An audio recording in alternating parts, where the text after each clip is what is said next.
ladies and gentlemen, we go again. VU, tell us all about it. And forgive us for doing this slight tag team. So there's some of this is interactive, and at this stage of the day, the clicker is no longer working. So fingers crossed, and one of us will be here and one of us will be in the middle there. But hi, thank you for joining us in the graveyard shift.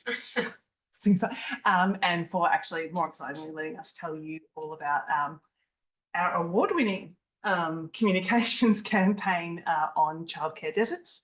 My name is Corinna Langelaan. I'm the Director of Media and Comms at Victoria University. And this is my colleague, Gemma Williams, who actually led the entire campaign and really took charge of what turned out to be a fairly hefty and extraordinary and far bigger campaign than we anticipated. Okay, so why did we do it? So the research came out of the Mitchell Institute, which I'm sure you've all heard of, but in case you haven't, the Mitchell Institute is Victoria University's higher education policy think tank. And it is worthy of it. I'm gonna lie, Stephen. And look, part of this built on some very successful research they have done in 2022 on childcare access, which Jen will talk more about. But this was really about what we wanted to do was really about elevating some very strong policy shaping research that we thought was going to make a bit of an impact. I'm not going to lie, we're a media and corporate communications team. We were very interested in generating media coverage and getting a whole lot of traction for the report and the work. But more importantly, what we really wanted to do was line it up against what we know is a really important policy agenda. So we wanted to engage families and advocates. We really wanted to get our experts out there. We really wanted to strengthen our reputation in education policy, and we wanted to deliver on a strategic imperative of VU. Like most universities, VU has its own strategy. It's called Start Well, Finish Brilliantly. Great read. But it has a pillar devoted to research with impact. And so this was really speaking to that particular pillar. So why this, why now? Childcare affects everyone, whether you're a parent or family or not, including this couple here, lovely Heather Cheryl, her partner Nathan, little Arlo and baby Zeta on the way. A family who struggled to find a childcare spot for 1 and then 2 flat kids has become all too common. We undertook this project to address persisting gaps in understanding childcare access. The market-driven nature of this sector creates inequities, and our 2024 report offered really the most comprehensive update view of what was going on in this sector. And we've used this presentation to walk you through how we told that story. So I guess first up, what is a childcare desert? We lived and breathed that, we continue to, but I appreciate it's not everyone is as familiar as we are. So a childcare desert is classified as where there is more than 3 children for every 1 childcare spot. So more than 3 kids for just 1 spot. As you can see here on the map, which was a big part of our storytelling, the deeper the red, the deeper the issue, the less spots, and the more blue and the deeper the blue, the better access. It was an enormous amount of data and work to produce this level. It was on a postcode level all across Australia and England. And these were, as I said, a big part of how we told the childcare desert story for 2024. We were able to embed them, download them, and make them accessible for everyone. And it was a big piece of IP that we continue to own. Fine. Okay, so we believe in this research, we knew it mattered, but how on earth do we tell this? It really took us 6 months of planning and development with the maths, which I showed, all the inputs. We're comms people, so there's a lot of numbers for us to get our heads around. There's nine countries, that we did. Yeah, the United Kingdom would. It's debatable, but all parts of the United Kingdom. I know we have some representatives among us. Yeah, so it was, a lot of numbers. So there was also, of course, the human angle. Who was this affecting? How could we tell their stories? And how could we get partners, so not just us, not just our researchers, but others in the community to really advocate for this work. We also needed to find the right media outlet. In this case, we landed with the ABC. A few reasons: they have a dedicated data investigations team who spent 3 months with us, trawling through all the data and bringing the story to life on launch day. They're, of course, multi-platforms. We knew on launch we have wall-to-wall coverage, but they're also, importantly, not behind a paywall. We wanted this to be accessible and free for anyone, families and others to access. We also decided on a slightly different way to tell this, and we'll show you next. For us, storytelling was a new concept, and certainly for us to produce in-house. Not yet, Chris. Oh, sorry. That's Smooth. right.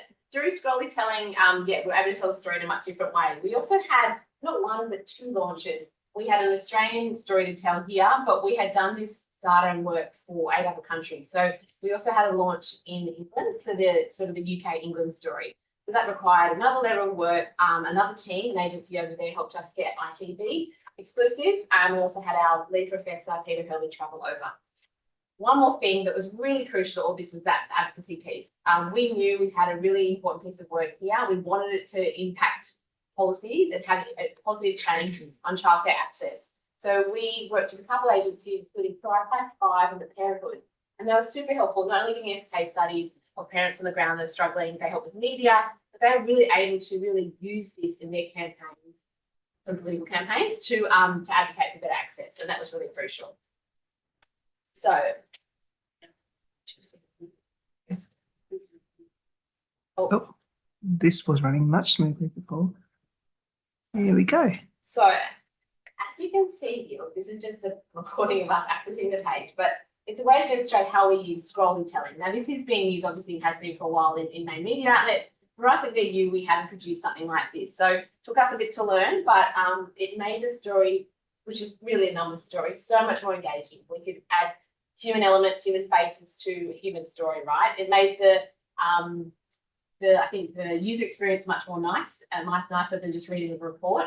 But what it also really did, and it was really important for us in this piece of work, is beyond what the media did for the story on the day, it lived beyond that day. It was IP we owned. It was our ability to tell the story our way, show the report in its full entirety, and it continues to be something we own, which was really significant. Oh. Sorry. Stop it now.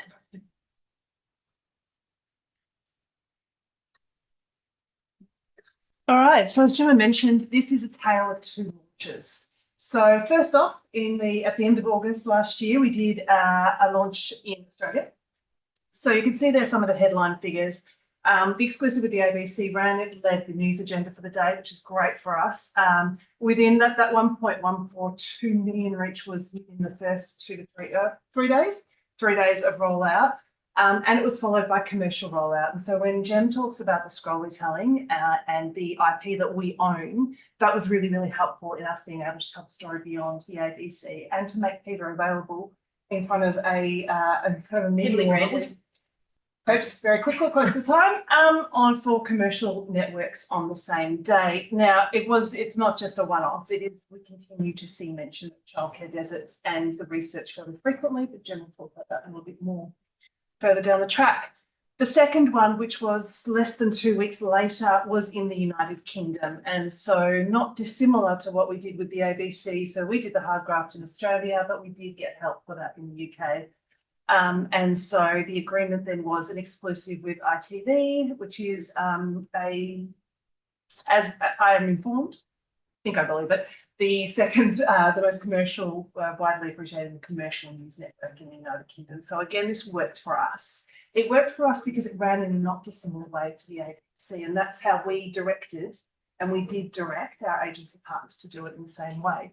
So they have regional television outlets, so it ran the regional data, because it's real-time regional data, ran in their local news stations, as it did with their online news and a podcast. So look, I would take the 76 million audience reach with a bit of a grain of salt, but there's no denying that it was on the national news at 6 p.m, 10 p.m, so the prime times, and it rolled out.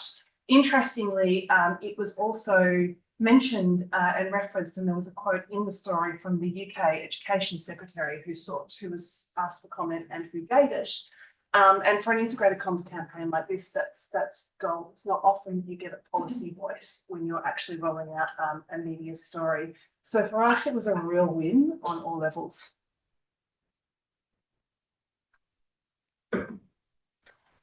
So look, in the almost 12 months since we've run it, there's been a series of outcomes and impact.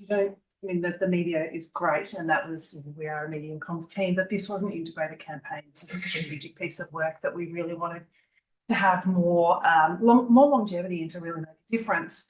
So look, 2,578 media mentions is pretty continuing. It gets, that's for childcare deserts. There's probably about half that references VU and childcare deserts. So that's a bit of an ongoing process. But the vernacular is out there, and it is understood that that's to do with childcare access. It was used, and Peter's work was used as part of the $1 billion funding announcement that was announced by the national governments, the federal government. So his work was referenced, and we saw that then. The federal policy influence is a really interesting piece of work, as Jim talked about before. When we had advocates and we worked with advocates together, they're quite a powerful voice. So it was Human Story, 2 lobbying organisations, research, university, and a researcher who was good talent, to be frank. And so making him available and making them all available for conversations with key policymakers was a clear outcome of what we wanted to achieve from this.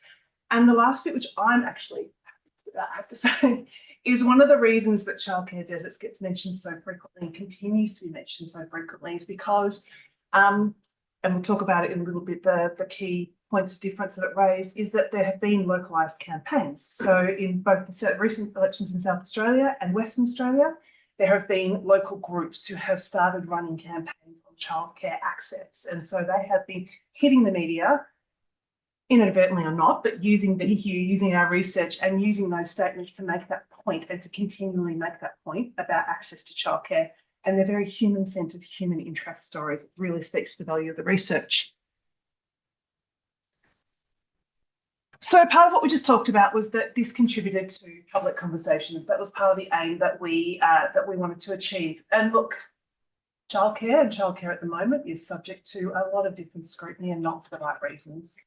So, but the interesting thing and the good thing that came out of childcare deserts is that despite the current conversation around childcare, when we talk about market-driven funding, when we talk about workforce shortages and quality of care, and we talk about that in terms of a systematic fall down, a systematic problem, that is when the Mitchell Institute gets referenced, not for the other reasons.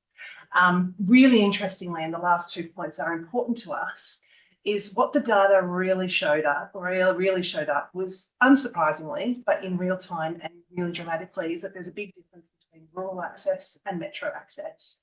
And so that became a big driver in the public conversations, a big driver in the media. It's what Peter continues to be asked about, and it continues to be, and it's a cause very close to his heart. So it actually continues to be the point that comes up time and time again, and has bullshit to the fore.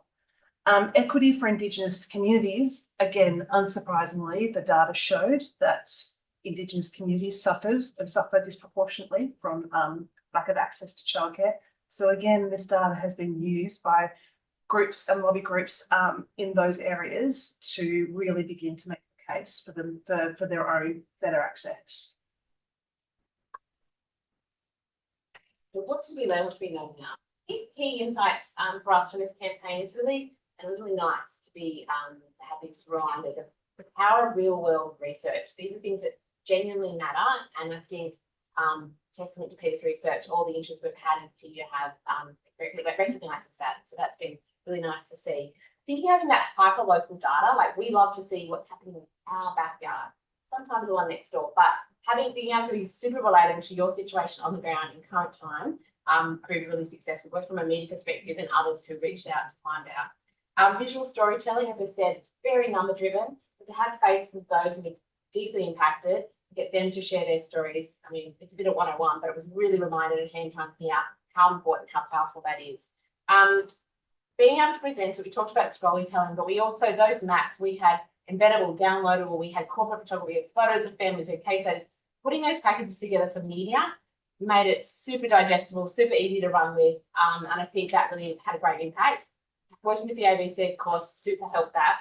But timing, we really worked hard to be strategic because there was a productivity commission report coming in childcare at any moment. So we happily found space and between anything too big to have the impact we wanted to have. And we're really happy with how it rolled out. I'm really proud of the work and the continued impact that it we're still seeing today.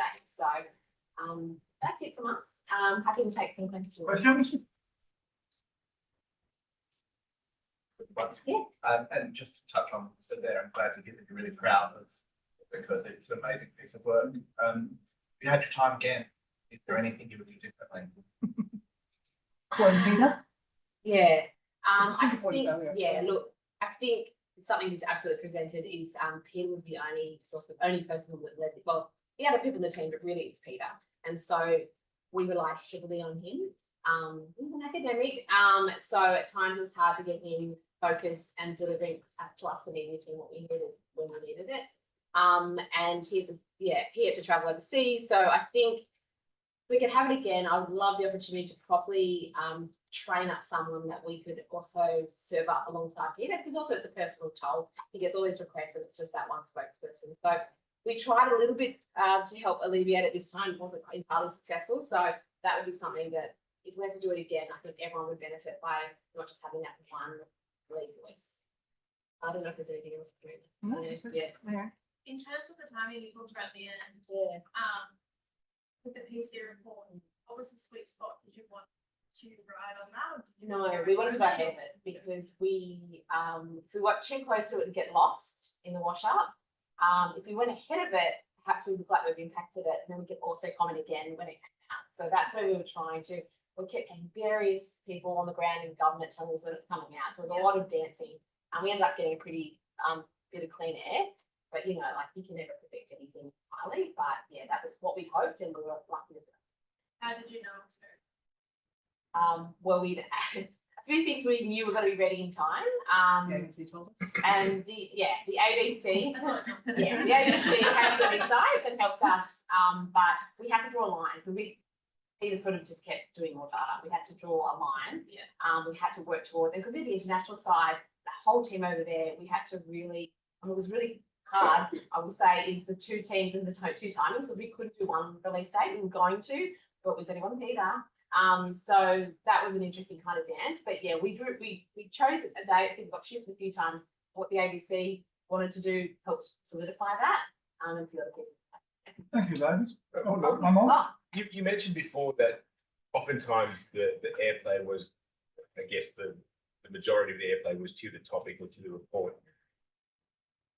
Was there any learnings or any observations how you could improve the halo effect on TVU, or to make sure that there was stronger attribution between you as a brand facilitating it? I think it's an ongoing process. Ongoing, I will say It would that. be- yeah. You will, fingers crossed, never see mention of the Mitchell Institute on its own. It'll always be VU's Yeah. Mitchell That's a Institute. challenge. That was a very big thing, and a very big piece of negotiation with an academic and an academic setup. We continue to, every time we reference it, and there is more work to be done here. He did this across 9 countries and we've only covered 5. So there's continuing brand engagement and brand work as we do that. But a lot of it is very practical. And sometimes we just have to accept that Childcare Deserts is the reference. But if you look if you Google Childcare Deserts, you'll see us. Everything You'll see else us is all fine. over it. but we ideally, yeah. It's hard to own an entire. Yes. Yeah. And it is a problem. It's a national problem. So we're just happy that it actually worked out. Great. Well, Thank you.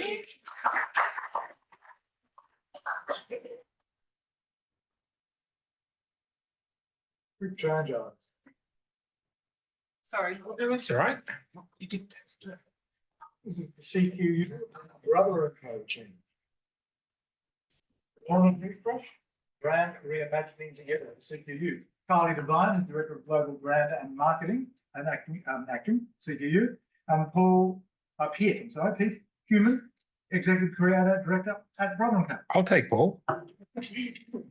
Very wrong. Drop.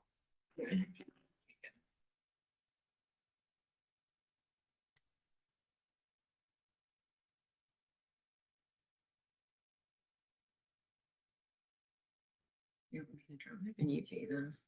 I can. You just press that button. All right. Thank you for staying with us for this afternoon session, and thanks for the intro, Stephen. So we're here to share with you a snapshot of our also award-winning submission for Best Agency Partnership. And this submission really came about from a mammoth project that happened in our team in all of 2024 to refresh our brand. We launched that refresh at the start of this year, and this year also marked the 5th year of our working partnership. So we're going to share a little bit about the background. I'm going to take you just a bit of context on the project itself and the why. And then Pete is going to tell you about how the partnership actually worked. Haven't paid him to be here today, so he's just allowed to say whatever he likes, and we're still good mates. We'll continue working together. And then at the end, we're going to show you some of the work and some of the results as well. So, all right. So for those of you who don't know us, because we're based all the way in Queensland, but we actually do have a campus just down the road, you probably recognise our former branding on the screen there and our positioning line. We were in a situation where we'd done a lot of competitor research and some brand health tracking that was telling us what we already knew. Our branding had been around for 16 years. Nothing much had changed in that time. And we were really just not meeting what the market needed. So our visual identity was tired and it wasn't modern. It didn't work in digital spaces for us. We just weren't hitting home with our audiences because that had really evolved. And I think just in terms of how we went to market, we had an approach where we were delivering campaign by campaign. And as you would all know, the volume of content and the pace of that content you've got to produce, it's just not economical for us to keep working that way. So what do we need to do? We need to refresh our brand, but we also needed to refocus on our positioning, and that was a big part of the project. We tried to say everything to everyone, to be everything to everyone, because that was our strategy as a business at the time, and lots of fun as a marketer to try to do, and reimagine how we went to market as well. And this was an exercise that I, in my former role, really brought to executive and said, we need to do this. And as you can imagine, regional university, lots of financial restraints. The question was, why now? Why do we need this? And that will come up further in the presentation, but I knew we had to do this in a staged approach. And if I was going to pitch it, that we had to think about working on a delivery that considered, a 5 to 10 year rollout, but everything that we delivered at the start really had to work for all of the touch points from top to bottom. So I guess I've covered these points, but essentially I knew I had 12 months to get the work to happen. And that was critical. And in terms of what we knew we had to deliver, a really big, important part of what we delivered, not just for the visual identity, but how we communicate and how we produce content, had to be accessible. We are largely an equity-based cohort, and a big percentage of our audience have disabilities. So that was absolutely imperative for us, and our old visual identity did not tick any boxes at all. Obviously, it had to be usable in a modern context, and that's just, trying to work in small spaces on digital, just those obvious things. And inspiring, storytelling was imperative for us. I think what remained really consistent and was our guiding light, though, was the fact that our name wasn't changing, our vision wasn't changing, what we stood for was remaining the same. So back to the point on why it was so urgent, probably 2 factors to this. I felt it was really urgent because I knew funding was going to change in 2026, but I didn't know what that looked like. And as a business, there wasn't a strategy in terms of this is where we're going to drive growth from a product perspective. And I, for a long time, have valued the investment in brand, and I think any good marketer gets that. For me, it was about, delivering something that I could control, that I had the decision making around, that would help to drive growth, and we need to do it sooner rather than later. And we needed it to drive term 1 25 targets as well. That was pretty important for this year. So I didn't have long to get that going. And then I think the other thing was just really around affording the project. So the year prior, I'd saved my pennies. I produced a lot of content that could get me through 2 years. And then in the 2024 budget, I went to exec and I said, look, I've got my operational budget. I want to do this project. This is what it's going to deliver for us, and I can afford it with my own money. You don't have to pay a cent more for this, but it will mean over time we will have to invest in upgrading the brand. I guess I put my neck on the line and said, we can do this in 12 months. But realistically, we have a really small team, a really small in-house team. There were 3 of us, including myself, who worked on this project. And we knew that we couldn't do it alone. And I wouldn't have even decided to go there if I hadn't worked with Brother and the Brother team for such a long time. And we really work in a way where, we are agency and client, but we work as one when we're working on projects together. I think the difference was that we hadn't really worked on a project that had so many overlapping interdependencies at once. And, we run in-house creative and services for our internal clients, and his business, we're not their only clients. So we had to make sure that, this is what we wanted to do. Was this something that they could also deliver on our deadlines as well? And I think the trust that we had and the frank discussions we had about what was real is what made that work. So over to you, Pete. Before I get into that, I think for anyone who engages with agencies, there are good marketers out there and there are bad marketers. If you're fortunate enough to have a good relationship with your agency, if you keep investing in them, they'll be committed, they'll understand your business. So when big, gnarly projects like this come along, you're starting from a really solid base. Doing it with someone who's unfamiliar with your brand and all your quirks would be very difficult. So we found ourselves in a very fortunate situation to be able to take on this project, and thanks to CQU for taking us on the journey. Anyway, so when Kylie first shared her really big ambition with us, we had a really good laugh. And then she wasn't laughing, and we realized that she was serious. So the next thing that we did was we panicked a little bit, and then we started planning. I think for us, we talked about the soft and cuddly stuff around partnership, but really, we need to sit in a room and start making some plans to say, how are we going to work together? How are we going to make this very practical and tangible? So for us, that big gnarly plan had a number of key tenets. The first one is obviously really strong leadership on both sides. So you need people who are very clear on the different phases and the ambition of the project and how we're going to get there and the teams that we're going to create. Sorry. And because we didn't have a lot of time, we needed to make really fast but informed decisions, not just at the beginning and saying this is the plan, but at those vital intersections. I'm going to share that with you guys in a moment.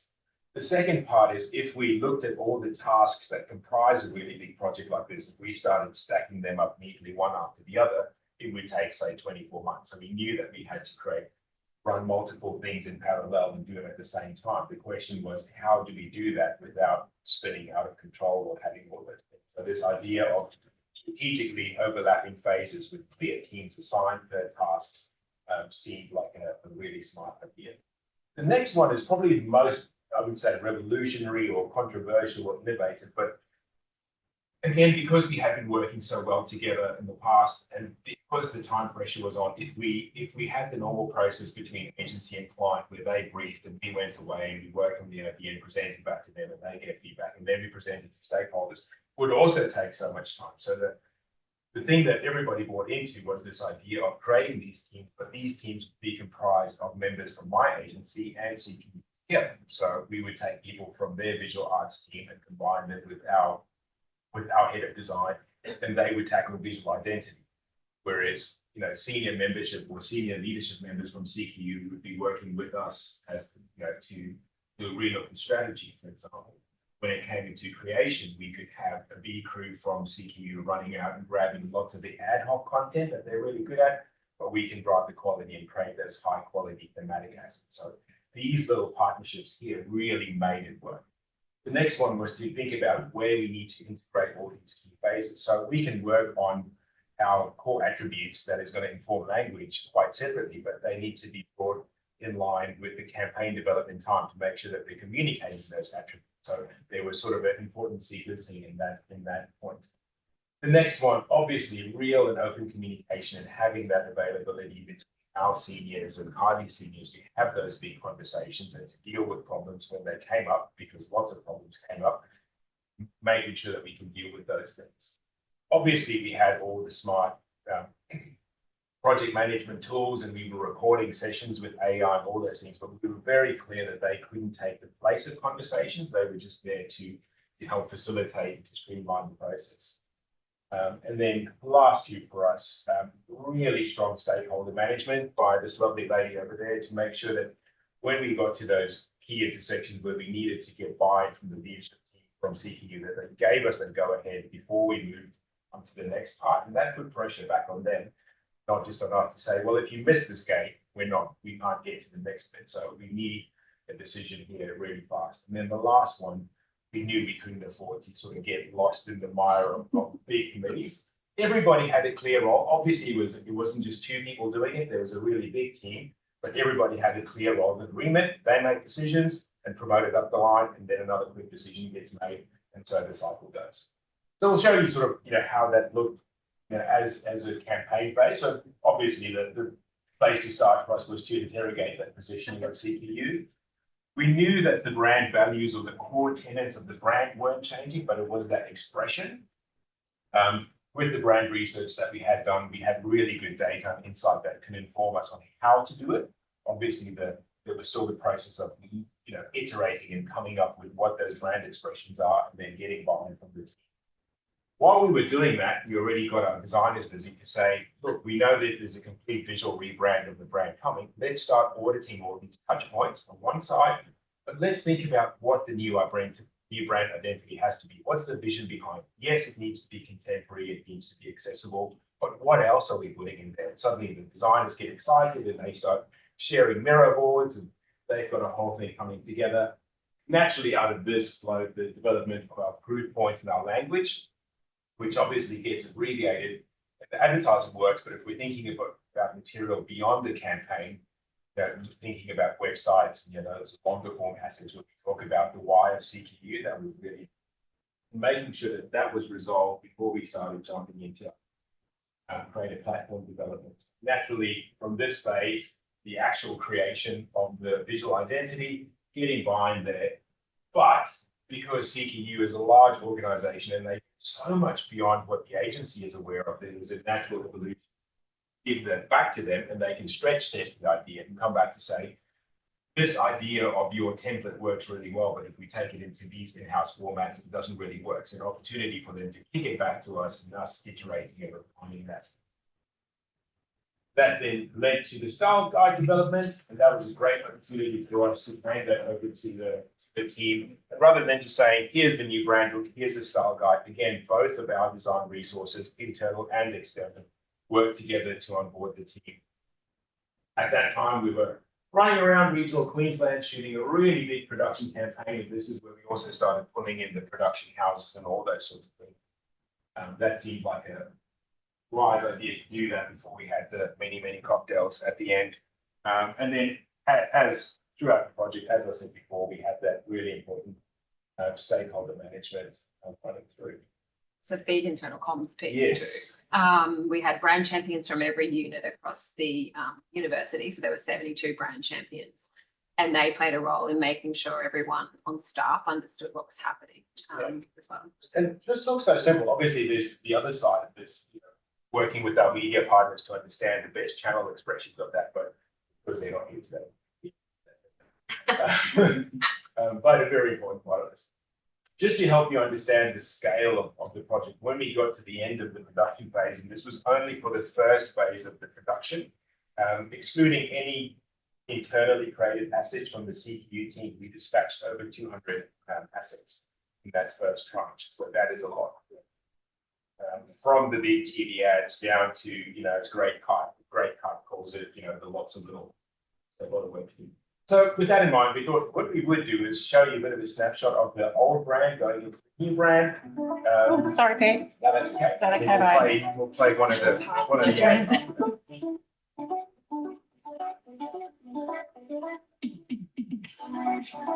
Same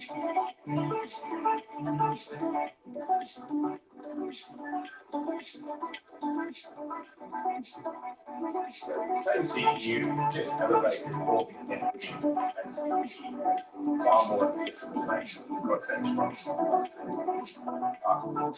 As the season, as we were working through the creative and solving the word programs, there was also this idea of like cities. So while we were developing the creative and doing all these other things, we were also finding and recruiting also starring the assets, the actual content will interview. So what we'll do is we'll click to the next one, and that's just the main ad. Is it measured in likes, bottom lines, or the impact we make around us? The things we build, the students we inspire, the care we give. Baby girl. At CQ University, we recognise all kinds of excellence. We combine contemporary courses with more choices and real support to empower you to create the success that means more to you. Be with CQU.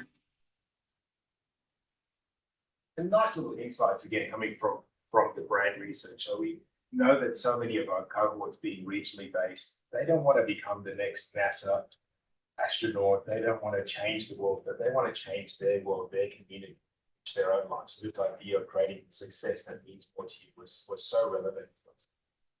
Obviously, lots of learnings from the campaign. Don't ask Kylie for more money until she's had her coffee in the morning.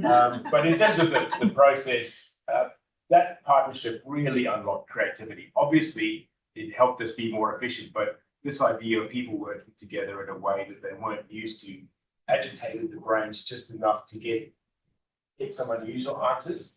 And then those little pods that we created fierce ownership and great sense of accountability because the designers wanted to do their jobs just as well or better than the guys who were tackling a strategic task. So it was just, it was really quite interesting. Surprisingly, not a lot of friction within the teams, but I think, as you're bringing those things together, it was very important for us to make sure that, through Araski, we had some very clear roles and responsibilities. In terms of the creative execution, we know that running multiple campaigns has been successful CQ in the past, but by God, it's a lot of work.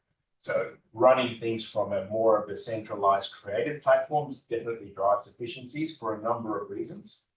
Designing for accessibility in a modern day world where people aren't necessarily engaging with the audio and all those things is super duper important. And then, as we said before, especially for our cohort in regional Queensland that are quite ambitious but quite grounded, having that level of authenticity of real students that they can relate to really creates some impact for the brand. And then, as we all know, it's been covered so much during the last couple of days that visual storytelling is extremely important. A few more notes, Kylie. So I think it's really early days for us with this new concept, and we won't run our brand health tracking benchmark until February when term 1 ends next year. But we have done commencing student surveys, and the indicators from that is that the creative has had a positive impact on choice or just a neutral impact. There were no negatives, so that's a good sign. Obviously, our term 1 results, we were above target on term 1, and we saw a spike in Jan-Feb when the campaign launched.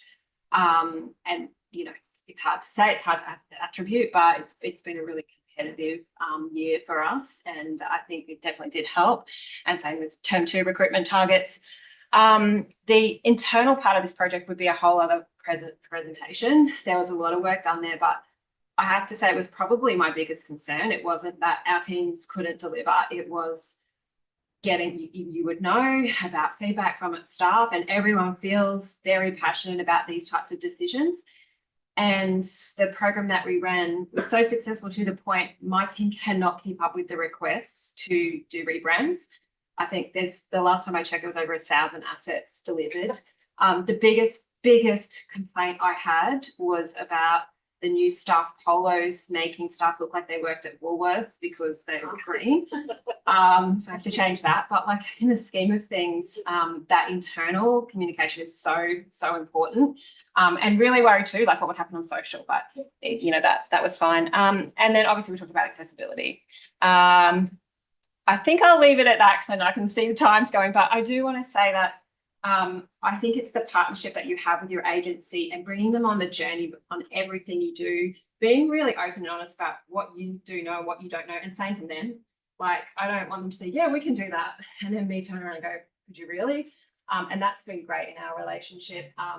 Leaning in when it gets hard and having challenging conversations, but working through it and celebrating success together. So that's been a highlight for us. Thank you. Rush. So